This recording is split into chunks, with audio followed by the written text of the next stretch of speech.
When I came to the baby shower, my daughter said, "Who invited you? Get out, old woman. This is only for my family." I left silently and cancelled the $10 million property deed that I came to give her. Good day, dear listeners. I'm Violet. Thank you for being here. Before I begin, please like this video and listen to my story till the end, and let me know which city you're listening from. I want to see how far a quiet woman's story can reach. Are you ready? Let's begin. I still have that dress. It's pale blue, with small white buttons down the front. Nothing fancy. I bought it at a department store 12 years ago for a church function, and I've worn it maybe 6 times since. But every time I pull it out of the closet, I know it means something. It means I want to look nice for someone I love. The night before my daughter, Margaret's baby shower, I stood at the ironing board in my kitchen for 40 minutes. I pressed every wrinkle out carefully. I steamed the collar. I hung it on the door so it wouldn't crease overnight. Then I sat down at my kitchen table with a cup of chamomile tea and looked at the envelope sitting in front of me. Inside that envelope was a signed deed. It transferred ownership of my lake house, a property worth just over $10 million, into Margaret's name. I had spent 3 weeks preparing it with my attorney, a careful woman named Patricia, who had handled my legal affairs for 19 years. I had not told anyone it was coming. Not Margaret, not her husband Daniel, not my sister Carol, who lives 2 hours away and calls every Sunday. It was going to be a surprise, a mother's gift to her daughter on the day she stepped into motherhood herself. My late husband Charles and I had built that lake house over decades. We started with nothing, a plot of land, a small loan, and weekends of hard work with our own hands. We planted the oak trees along the south fence. We built the dock ourselves, plank by plank, one summer when Margaret was 7 years old. She used to fish off that dock every evening and come home smelling like lake water and sunscreen. Those were some of the best years of my life. Charles passed away 4 years ago. Since then, I had been managing alone quietly, steadily, the way I had managed most hard things in my life. I still went to church on Sundays. I still volunteered at the women's shelter on Tuesday mornings. I still tended my garden and made my own bread and called my friends on their birthdays. I was not a woman who needed to be managed, but I was a woman who missed her daughter. Margaret and I had been close, once, genuinely close, the kind of closeness where you call each other in the middle of the day just because something funny happened or because you need to hear a familiar voice. After she married Daniel Holt 3 years ago, that closeness had slowly, quietly disappeared. I had told myself it was normal. Newlyweds build their own world. I told myself to be patient. I told myself she would come back to me when the time was right. I believed the baby would be that time, so I ironed my dress. I prepared my envelope. I set my alarm for 7 in the morning, and I went to bed thinking about my daughter's face when she opened that gift, the way her eyes would go wide, the way she would laugh, maybe cry a little, the way she used to when she was overwhelmed with happiness. I fell asleep, smiling. I had no idea that by the next afternoon, I would be sitting alone in my car, watching the clock, holding that envelope in my lap, and making the most important phone call of my life. But I'm getting ahead of myself. Let me tell you how we got here. Margaret met Daniel at a work conference 3.5 years ago. She called me that same evening, and I could hear it in her voice immediately, that particular brightness that only comes when someone has met a person who feels important. "Mom, I met someone. He's different. He's really different." I was happy for her.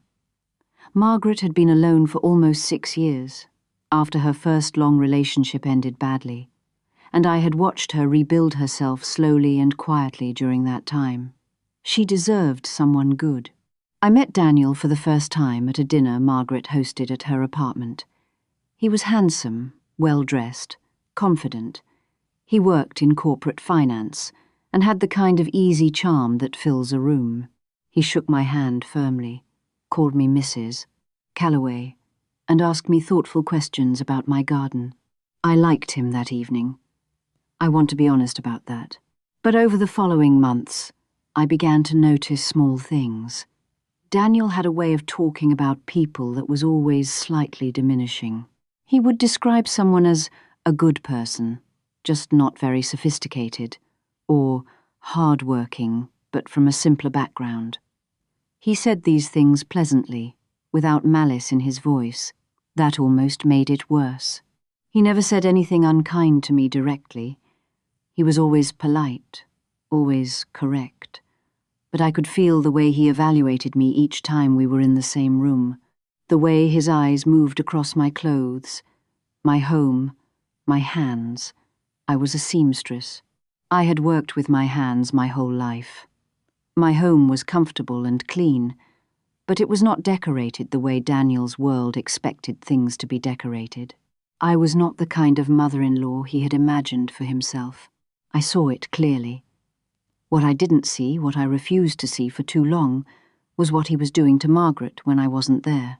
The calls got shorter, the visits stopped. When I invited Margaret for her birthday lunch, she said they already had plans with Daniel's colleagues. When I asked if I could come see her new apartment after they moved, she said they were still settling in. Weeks passed. Then months. I called my sister Carol about it one night, and she said something I didn't want to hear. Ruth, that man is separating her from you. Slowly, so you don't see it happening. But it's happening. I told Carol. She was being dramatic. I was wrong. The truth was that Daniel had been quietly and steadily telling Margaret things about me. I found out later, much later, what those things were.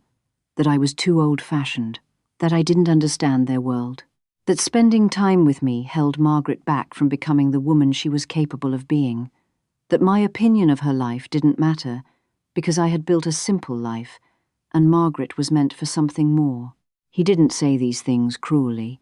He said them with concern, with love, the way a person says something dangerous when they dress it up in care. Margaret believed him. And I, still ironing my blue dress and preparing my envelope, did not yet know what had been built against me in my own daughter's heart. What came next, I was not prepared for, not even close. I found out about the baby shower from a woman named Linda Patterson. Linda had been friends with our family for over 20 years. She knew Margaret since she was in middle school. She was the kind of friend who remembered birthdays without being reminded and showed up with soup when you were sick. She called me on a Thursday evening, and I could tell from the first second that the call was difficult for her. Ruth, I don't know if I should be telling you this, but I would want someone to tell me. Margaret was throwing a baby shower at her house the following Saturday. Linda had been invited. About 15 women were coming. Food, decorations, the works. Margaret had been planning it for weeks. I had not been invited. I sat very still after Linda told me. I thanked her quietly and got off the phone. Then I put the phone down on the kitchen counter and stood there in my kitchen for a long time, looking at nothing. My first feeling was not anger, it was confusion. I thought, there must be a mistake. Maybe the invitation was lost. Maybe she assumed I already knew, and felt it was obvious I was included. I had given Margaret every benefit of every doubt for 3 years. My first instinct was to give her one more. My second feeling, coming slower, heavier, like water rising, was hurt. Deep, quiet, the kind of hurt that doesn't announce itself loudly but settles in your bones and stays there. I was her mother. I had raised her alone after Charles died. Before that, I had worked 6 days a week as a seamstress so she could attend a good school. I had sat with her through heartbreak and failure and the long in-between years when nothing seemed to go right. I had shown up every single time she needed me. And she had not invited me to her baby shower. I thought about calling her. I picked up the phone twice and put it back down. Then I thought, I will go, I will show up, I will bring my gift, and I will be gracious, and I will give her the chance to explain. Maybe she would be surprised and happy to see me. Maybe she would hug me and say she was so glad I came. I got the deed ready. I put it in a clean envelope. I wrote her name on the front in my best handwriting. I ironed my blue dress. I told myself that whatever tension had grown between us, a grandchild had a way of healing things. I would walk through that door, and something would shift. I could feel it. What I couldn't feel, what I had no way of knowing, was that Daniel already knew I might come. Linda wasn't the only one with information. Daniel had eyes everywhere in that small town. He had made a plan. I drove 47 minutes to my daughter's house. I had no idea what was waiting on the other side of that door. I parked behind a line of cars decorated with pink ribbons. A hand-painted sign near the mailbox read, "A baby is on the way," in looping pink letters. I could hear music and voices through the closed front door. I fixed my hair in the rearview mirror. I picked up my purse with the envelope inside. I took one breath. Then I walked up the path and knocked. Margaret opened the door. For one full second, neither of us spoke. I was smiling. I had a smile ready, warm, open, the kind of smile a mother gives her daughter when she hasn't seen her in too long. Margaret did not smile back. Her face went through several things very quickly. First, surprise, then something I can only describe as alarm, and then, and this is the part I have gone over 1,000 times, since her expression settled into something cold and decided, like she had rehearsed what to say. "Who invited you?" She said it clearly, loud enough for the room to hear. Behind her, the conversation stopped. I could see women turning some holding plates, some mid-sentence, all looking at the door, looking at me. I stood there in my pale blue dress, holding my purse with both hands, and I said nothing, because I was still waiting for the moment to change, still waiting for her face to soften, for her to step aside and say, she was just surprised. Of course I was welcome. "Come in, Mom." That moment did not come. "Get out, old woman. This is only for my family." I heard a few sharp intakes of breath from inside the room. Someone whispered something. A glass clinked softly as someone set it down. I looked past Margaret, just briefly. Daniel was standing in the hallway, leaning against the wall with his arms crossed, like a man watching a scene he had written. His expression was not angry or uncomfortable. He looked satisfied. I understood then, in that doorway, in front of 12 women and my own daughter's cold face, that this had not happened by accident. This was not an impulsive moment. This was the product of years of quiet work. Daniel had built this wall between us, brick by brick, and Margaret had let him. I did not cry. I did not raise my voice. I did not beg. I had learned, over 71 years, that some moments don't deserve your tears. They deserve your silence. And sometimes your silence is the most powerful thing you own. I looked at my daughter one last time. I smiled, small, quiet, the saddest smile of my life. "Okay, sweetheart," I said, and I turned around and walked back to my car. Before I go on, I want to stop here for a moment.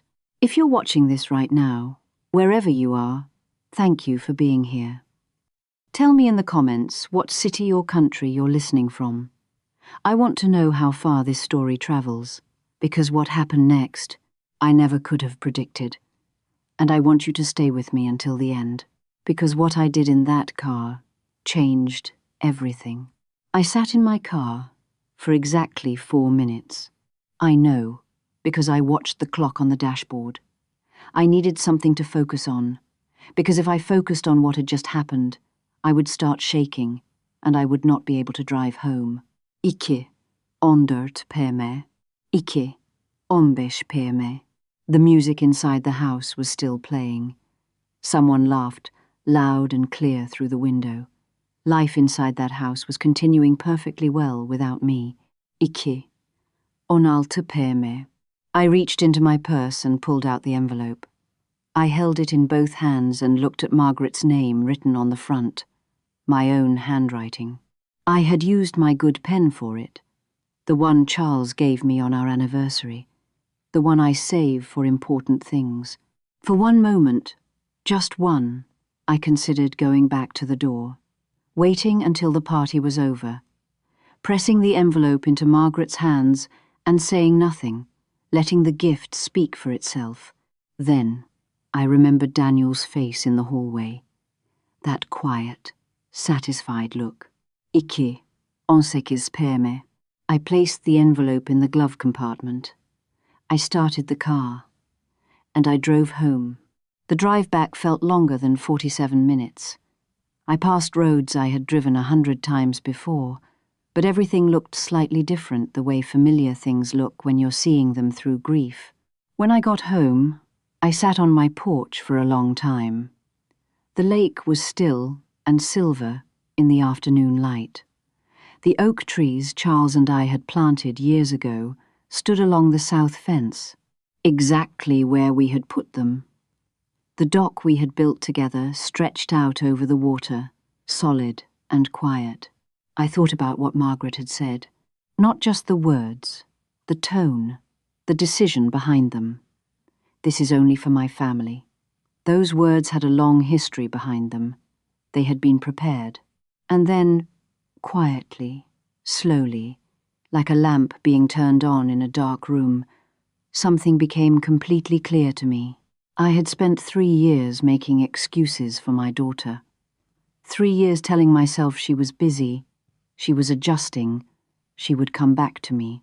3 years carrying my love for her like a weight, hoping that if I was patient enough and gracious enough and gentle enough, she would eventually choose me again. But she hadn't chosen me.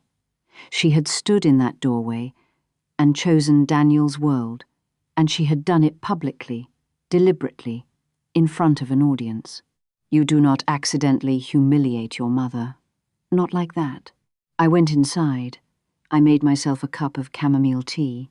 I sat at my kitchen table, the same table where Margaret had done her homework as a child, where she had told me her secrets, where we had cried together when Charles died. I picked up the phone and called my attorney. "Patricia," I said, "I need you to cancel the deed transfer." Silence on the line. Then, "Ruth, are you sure?" "Completely," I said.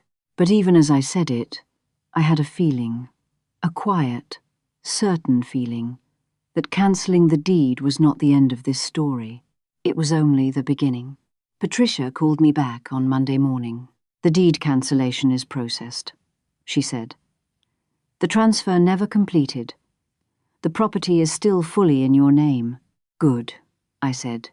"Now I need you to do something else." I had spent Sunday thinking. Not crying, I had moved past that by Saturday evening. I was thinking clearly and carefully, the way I had always thought through important decisions, slowly, with all the facts in front of me. Here were the facts. My will, written 4 years ago when Charles died, left everything to Margaret, the lake house. My savings account, which held $380,000, built dollar by dollar over 40 years of sewing, alterations, and long, careful nights. A small investment portfolio Charles had maintained. All of it, in my will, went to Margaret. And for what? So that Daniel Holt could live in my lake house. So that the man who had quietly poisoned my daughter against me could benefit from every sacrifice I had ever made. No, I was 71 years old, and I was healthy, and I had a mind that still worked perfectly. I had every right to decide where my life's work would go. I met Patricia at her office that Monday. I sat across from her desk and told her calmly what I wanted. I watched her take notes and ask careful questions, and when I finished, she looked at me for a long moment. "This is a significant change, Ruth. Are you making it from a place of anger?" I considered that, honestly. I'm making it from a place of clarity, I said. There's a difference. She nodded. Then let's do it right. We spent 3 hours that Monday redesigning everything. I established a charitable trust in Charles's name. The lake house would go to a land conservation foundation after my passing the same foundation Charles had volunteered with for 15 years before he died. He had loved that land and believed in protecting it. It was the most honest home for it. My savings and the investment portfolio I divided between 2 places, half to a women's shelter that had helped a dear friend of mine escape a difficult marriage 20 years ago, half to a vocational scholarship fund for young women, the same kind of training that had allowed me, a woman with no university degree, to build a life of independence and dignity. Margaret received nothing. I want to be clear. This was not a punishment. I was not doing it to hurt her. I was doing it because a gift only means something when it is given between people who respect each other. What Margaret and I had was no longer that, and I would not send my life's work into a house where I was not welcome. When Patricia finalized the paperwork, and I signed the last page, I felt something I had not expected. I felt light, not happy, not triumphant, just unburdened, like I had been carrying something very heavy without realizing it, and I had finally set it down. I drove home along the lake road. The water was gold in the late afternoon sun, and somewhere inside me, I started to feel like myself again. But I had no idea that Daniel had been watching my legal filings, and that what happened next would shake both of them to the ground. 6 days after the baby shower, my phone rang. It was Margaret. I looked at the name on the screen for 3 full rings before I answered. I won't pretend I wasn't tempted to let it go to voicemail, but I had never been a woman who avoided things, and I wasn't going to start now. Mom. Her voice was different. The confidence that had been in it at the doorway that borrowed, Daniel-flavored confidence, was gone. She sounded smaller, careful, like someone walking on ice. I think we need to talk. I think so too, I said. Go ahead. A pause. Then, Daniel's attorney called Patricia's office, about the deed and the will. There it was. Daniel had been monitoring my legal activity. He had expected that deed to finalize. It was part of his financial plan, I found out later, that he had actually spoken to his own financial advisor about the lake property months earlier, treating my inheritance as a future asset he could borrow against. When it didn't come through, and when the new will became known, his plans fell apart completely. We know you changed everything, Margaret said. Her voice was very quiet. The property, the will, all of it. Yes, I said. Mom? Why, Margaret. I said her name gently but clearly. I came to your door with $10 million in my purse and love in my heart. You called me an old woman and told me to leave. I need you to understand that those 2 things are connected. Silence. I continued. I carried you. I raised you alone after your father passed. I worked 6 days a week for years, so you could have a good life. I did not do any of that, so I could stand on your porch being humiliated in front of strangers. I know. Her voice broke. I know, Mom. I'm sorry. Are you sorry? I asked. Or are you sorry because the money is gone? She started to cry. She said she was sorry. She said she didn't know I was coming. She said Daniel had been under so much pressure. She said the pregnancy had been difficult. She said a lot of things, and I listened to all of them the way you listen to rain, aware of it, but no longer inside it. When she finished, I spoke. You are welcome to visit, Margaret. You have always been welcome. But I am not coming back to beg for a seat at a table that was never set for me. And I am not rebuilding our relationship while Daniel is still deciding what you are allowed to think about me. More silence. Then, very quietly, how did you know he was doing that? And there it was. She had just told me everything with 5 words. I let the silence sit between us, and for the first time in 3 years, I felt like the one with the power. Daniel did not take the news quietly. Within a week of Margaret's phone call, Patricia received a letter from Daniel's attorney. It was written in careful legal language, but the meaning was plain. Daniel was claiming that I had not been of sound mind when I changed my will, that my decision had been made under emotional distress, that the changes should be reviewed and potentially reversed. I read that letter at my kitchen table, and I laughed. Not a bitter laugh, a genuine one. Because of all the things Daniel could have done, this was the one that showed me exactly who he was.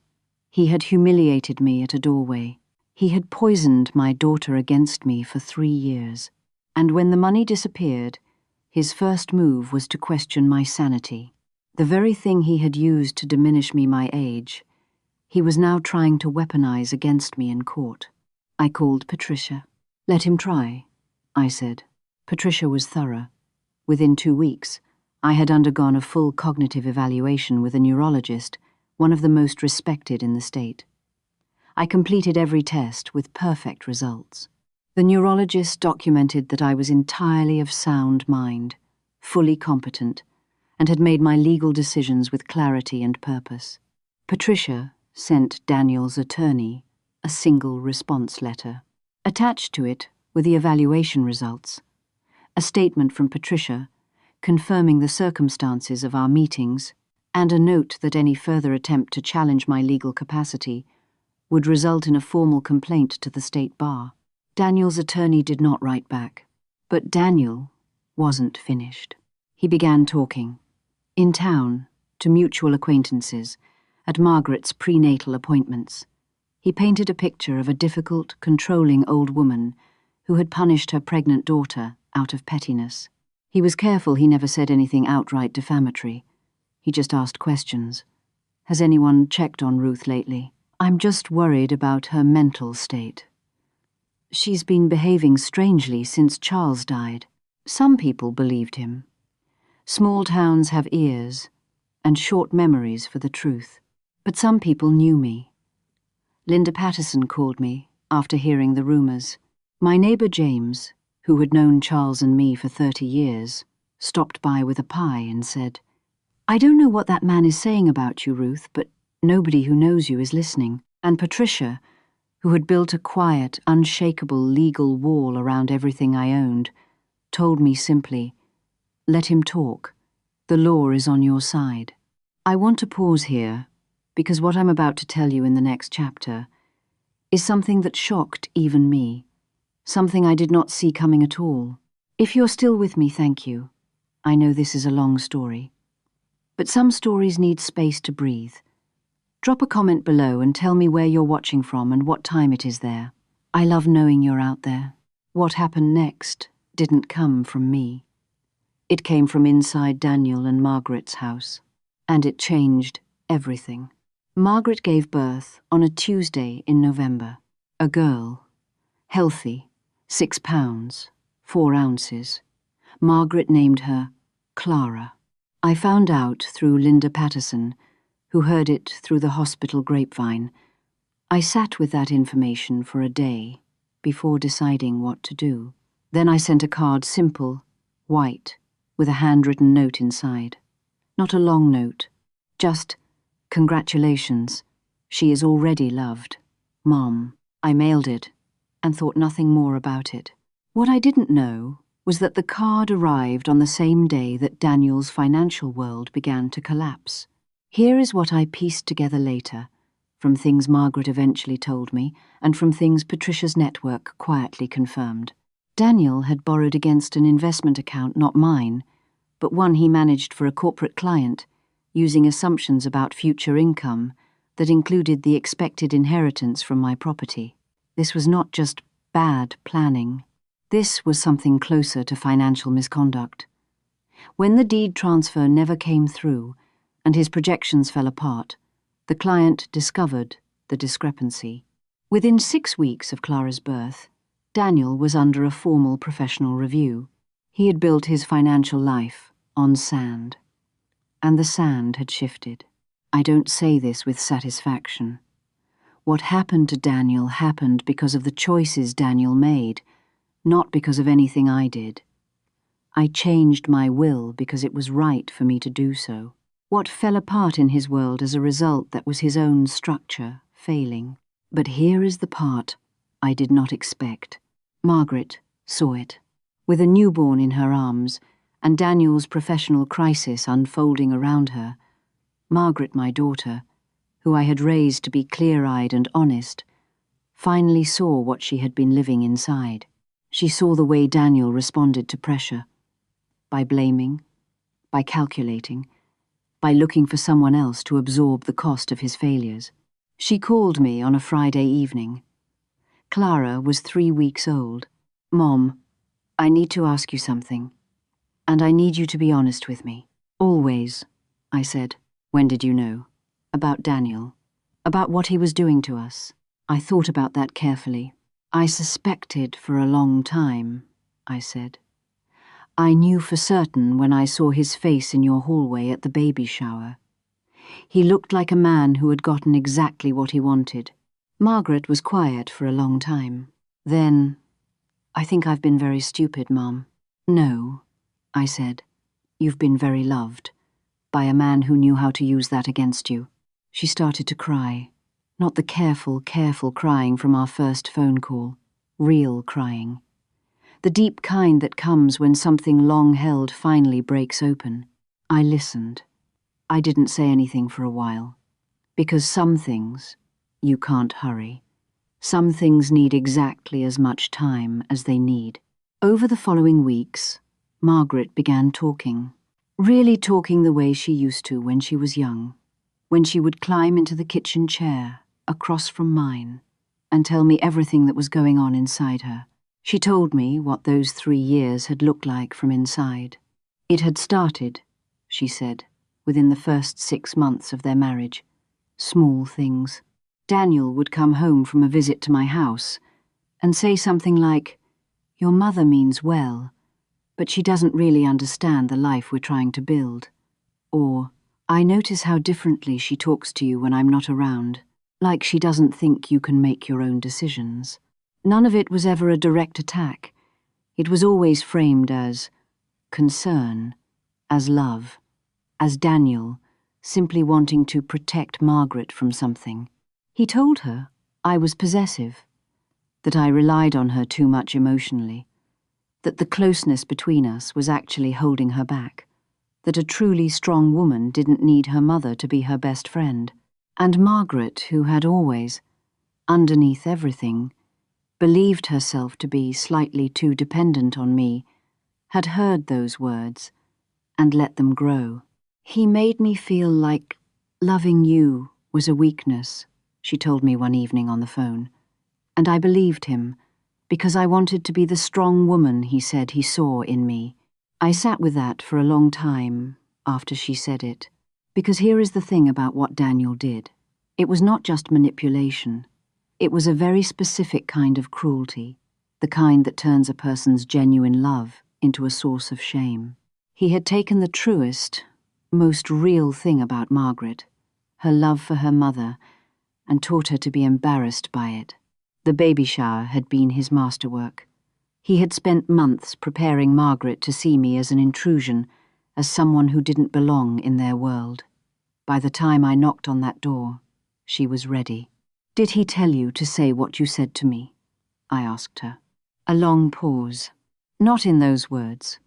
But he had spent 2 weeks telling me that if you showed up, I needed to be firm, that letting you in would mean losing the boundary I had worked so hard to build. He made it sound like standing up to you was standing up for myself. She started to cry again. "I stood in that doorway, and I said those words, and I watched your face, Mom. And even in that moment, even with everything he had put in my head, I knew I was doing something wrong. I just didn't know how to stop. I didn't tell her it was okay. It wasn't okay. You don't say words like that to your mother, in front of an audience, and call it okay. What I said was this: Margaret, I am your mother. I will always be your mother. What happened at that door hurt me very deeply. And you and I are going to have to rebuild this, slowly and honestly, starting from the ground up. But I need you to understand one thing. What? I am not rebuilding it, so you have someone to call when things get hard. I am rebuilding it because you are my daughter, and I love you. But this time, we rebuild it on the truth, not on what Daniel says about me, not on what you assume I think. The actual truth between us. Okay, she said softly. Okay, Mom. And for the first time in 3 years, I felt like we were finally, genuinely talking. The professional review against Daniel concluded in February, 4 months after Clara was born. The findings were serious enough that his firm placed him on indefinite leave. There was talk of civil action from the client whose account had been mismanaged. Daniel hired a lawyer, which cost money he no longer had, and the financial pressure that had been building for months finally reached a point where it could not be managed. He and Margaret separated in March. Margaret called me the night it happened. She was at her sister-in-law's house with Clara, having left that afternoon with 2 bags and the car seat. She sounded exhausted, not dramatically, not in crisis, just quietly exhausted the way people sound when they have been holding something up for too long and have finally put it down. I left, she said. I took Clara and I left. Are you safe? Yes. He didn't do anything like that. There was nothing left to stay for. I didn't say I told you so. I have never in my life believed that was something worth saying. What was done, and what mattered now was what came next. Do you need money? I asked. She hesitated. Mom, after everything I can't ask you for, I'm not asking if you deserve it, I said. I'm asking if you need it. A pause. Then, yes, I think I do. I helped her. Not with the lake property that was already legally committed elsewhere, and it was right for it to stay there. But I had savings. And I had the ability to help my daughter and my granddaughter find stable ground. I did it not because the past was erased, but because I am a mother that does not switch off. Daniel moved into a studio apartment on the other side of town. I heard occasional updates. Through Linda, he was cycling through temporary work, looking diminished, struggling. I felt no satisfaction hearing this. I felt nothing, actually. Not pity, not triumph, not grief. He was a man who had made choices, and those choices had brought him to where he was. My granddaughter Clara grew. I met her for the first time on a Sunday in April. Margaret brought her to my house, and I sat in my armchair and held that small, warm weight against my chest, and I looked down at her face, the same button nose Margaret had as a baby, the same curious, dark eyes, and something in me that had been very tight and very quiet for a long time simply loosened. Hi, Clara, I said softly. I'm your grandmother. I've been waiting to meet you. Clara looked up at me with enormous eyes and made a small sound. Margaret, sitting across from me on the sofa, laughed a real laugh, the old kind. She likes you, she said. Of course she does, I said. Smart girl. And just like that, carefully, imperfectly, one Sunday at a time, we began to find our way back to each other. It has been 14 months since I stood at my daughter's door in my pale blue dress and was told to leave.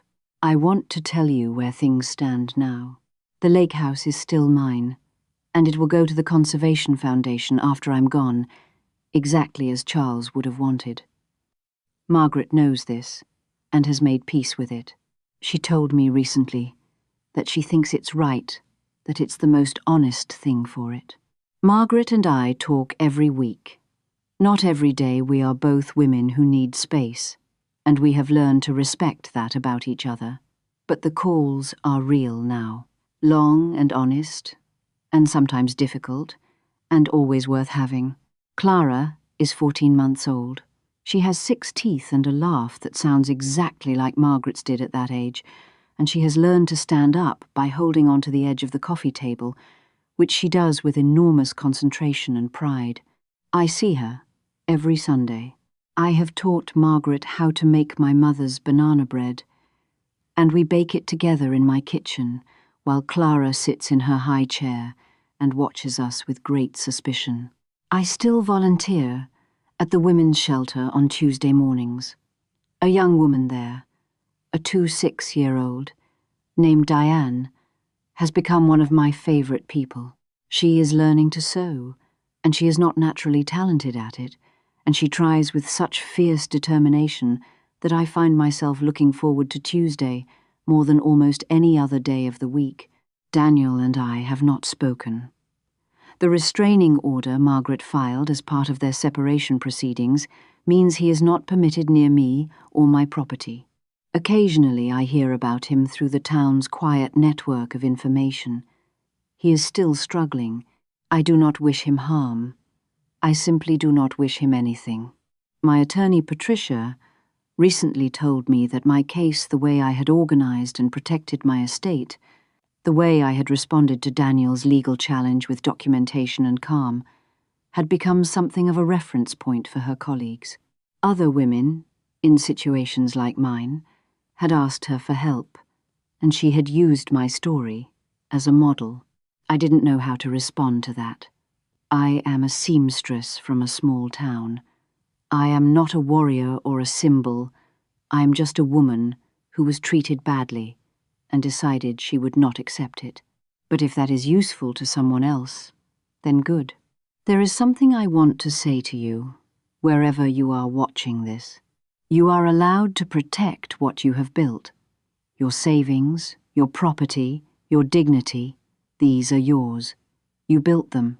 No one is owed them simply because they are family, and no one is allowed to take them by making you feel small.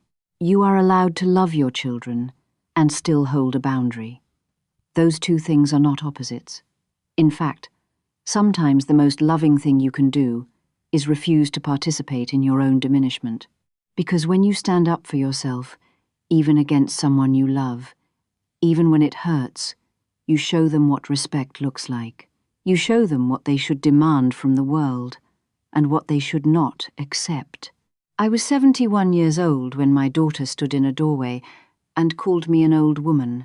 I am 72 now. And I have my granddaughter's laugh in my kitchen every Sunday, and my oak trees along the lake, and my good pen that I use for important things, and I have never, not for one single day, regretted putting that envelope in the glove compartment. Because love given freely to those who respect it is the most powerful thing in the world, and love withheld from those who take it for granted, that is not cruelty. That is wisdom. Thank you for staying with me to the end of this story. If it stayed with you, please leave a comment. Tell me where you're watching from. Tell me if you've ever been in a moment like this one. Tell me what you would have done. And if someone in your life needs to hear this, share it with them. You are never too old to stand up for yourself. Not at 71, not at 81, not ever.